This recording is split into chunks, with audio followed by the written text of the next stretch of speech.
William Byron has just enough to make it to victory lane, while Brad Keselowski comes up just short of a triumphant Iowa win as NASCAR returns to the Heartland for the second year. Welcome back to the Breaking Bob channel. Hope y'all are doing well on this Sunday night as it's post-Iowa edition, where William Byron had just enough Iowa corn-fed fuel just to make it to the checkered flag. We'll get into all the action, of course. But if you're new here, hit that subscribe button so you don't miss a thing NASCAR content-wise on a daily basis here at Breaking Bob. I got Xfinity thoughts yesterday in an interesting race there, but you're here for the Cup Series post-race breakdown. So let's get into it because William Byron in a fuel strategy race, it was just enough to make it to victory lane. He ran out doing the burnout, he said in the post-race interview. But William Byron returns to victory lane for that 24 and Hendrick Motorsports team for the first time since the season opener Daytona 500 win. So it's a long overdue return to victory lane for William Byron. He's a guy that contended for races week after week. Last week in Indianapolis was running third late when he ran out of fuel. So this time it goes the right way for him. You look at the first 4 weeks of the season, William Byron and Christopher Bell won those first four races, hadn't won a single race since today. So finally, William Byron getting back into victory lane, and it's the way he did it on a fuel save that's probably going to go down as one of the best in his career when it's all said and done, as he nursed that 24 car to, I think it was a 140 something lap final run there. Cautions aided it, of course. We'll get into the plague of cautions in the end of that race, but it was William Byron making it toward the end. Nobody was even close. Alex Bowman, I think, was the second closest, 8 laps short, or like 8 laps more on fuel. William Byron stretched it thin, and you could hear the franticness in Rudy Fugle, his crew chief, talking to him on the radio. Back it down, back it down. Every single lap they talked on the radio. Back it down a little bit further. Let the lap traffic go by if you have to. But at the end of the day, he did just enough to hold off surging cars behind him. It seemed like Ryan Blaney late was the car coming after him.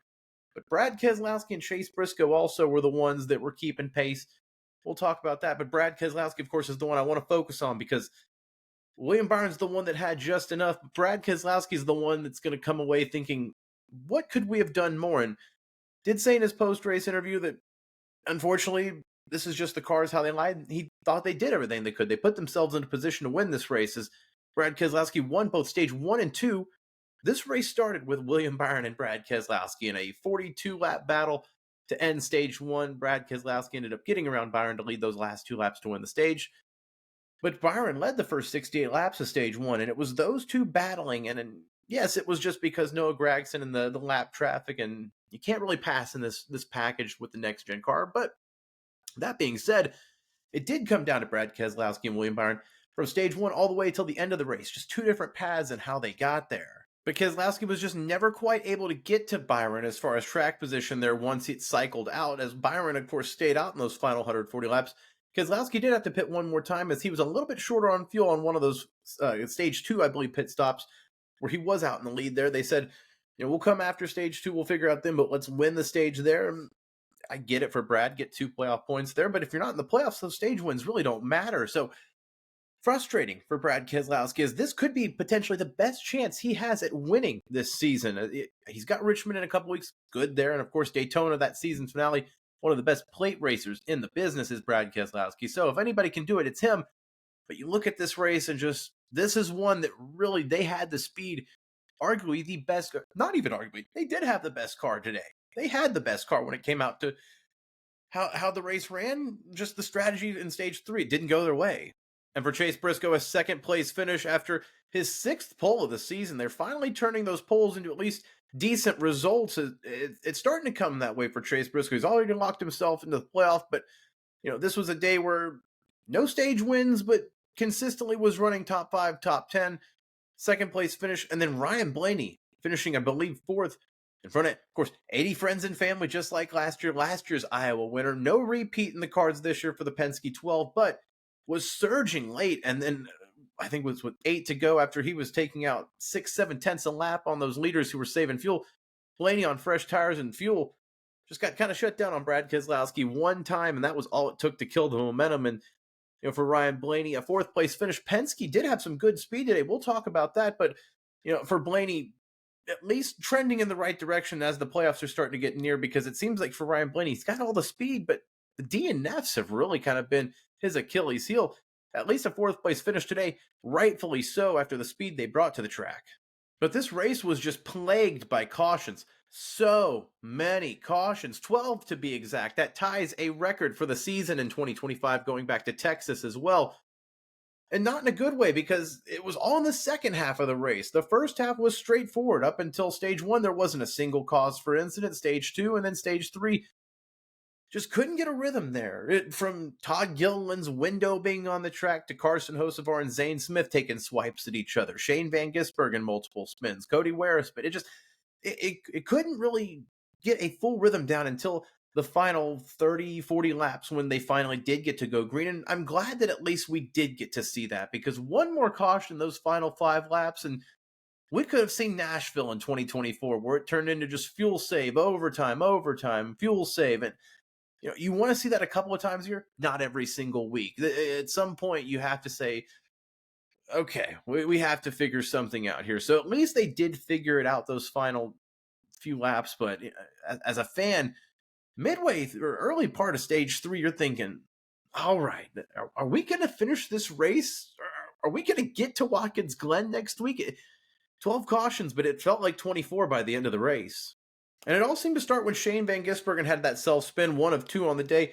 He did have the brake bias on his car brake, so he had some issues, it seems like, in that Trackhouse 88, but that's what really triggered it. It was in the middle of a green flag cycle where some of the cars had already pitted.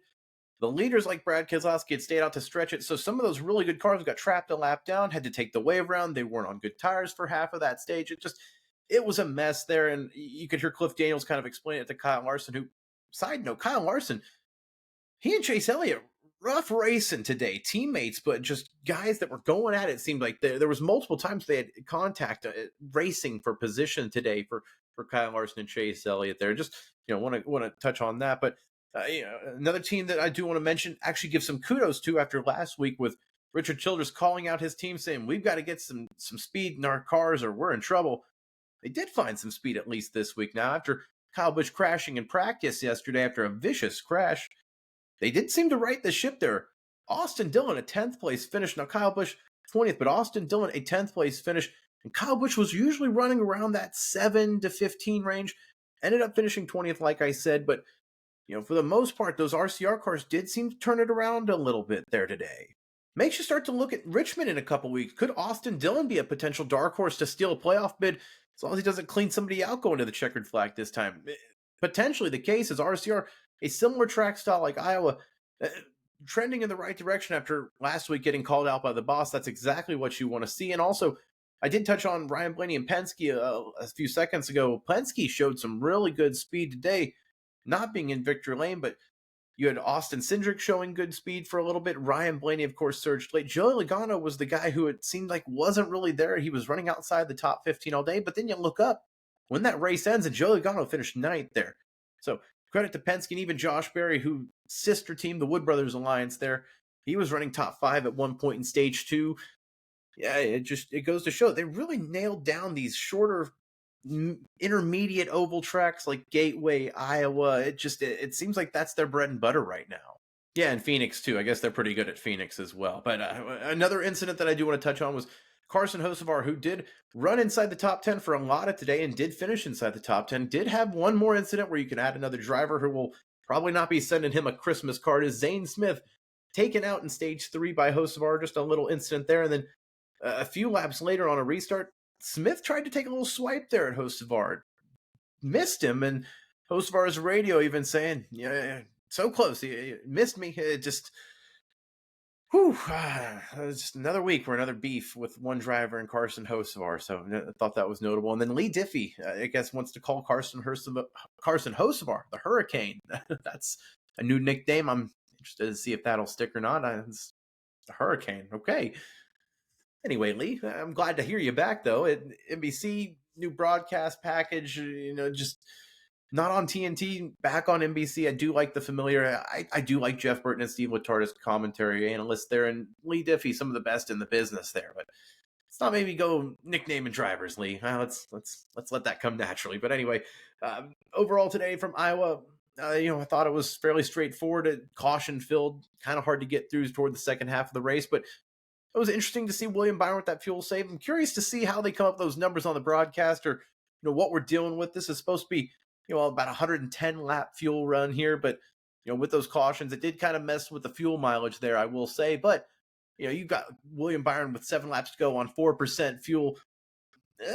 How much did he actually have there? When was he actually gonna switch that and go to the backup gauge, or the backup gallon, the backup tank there? But I don't know. I'm interested to see how this race plays online. What do you guys think in the comment section below? Let me know your thoughts down below as we move. Before we get talking about Watkins Glen next week, let's look at the playoff grid moving forward to Watkins Glen next week, as I'm sure a lot of drivers are thankful it was William Byron and not Brad Keselowski's taking one of these wins and one of those one less playoff spot, as Brad would have loved to have locked himself into the playoffs moving forward. Barring 3 straight new winners, it looks like Tyler Reddick will be safe. So, Josh Berry, Tyler Reddick, you can breathe a little sigh of relief.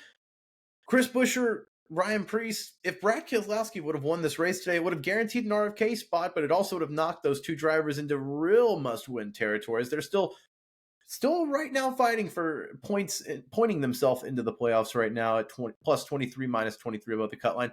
Kyle Busch minus 73. Ty Gibbs still chipping away.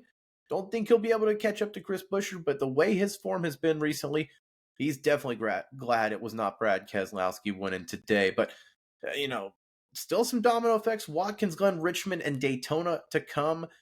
Tracks that could still produce different winners. Like I said, Austin Dillon was the winner at Richmond last year. Non-traditional winner in theory, but RCR, decent at these short tracks. Wouldn't be shocked to see an Austin Dillon or a Kyle Busch win at Richmond. And then you have to account for Daytona. So, if you're Alex Bowman or Chris Buescher, you're not safe by any means still with 3 races left in the regular season. But let me know your thoughts down below about today's Iowa race. As always, if you like what you saw, like this video, subscribe to the Breaking Bob channel for more NASCAR content, because I say it on every video, but it does help me out a ton. I'll be here throughout the week to recap all the news in the NASCAR world leading up to the Watkins Glen race next weekend, and we'll see what comes about. You're never really sure. We'll see. But as always, folks, stay tuned for more. I'll see you next time. Thanks for watching.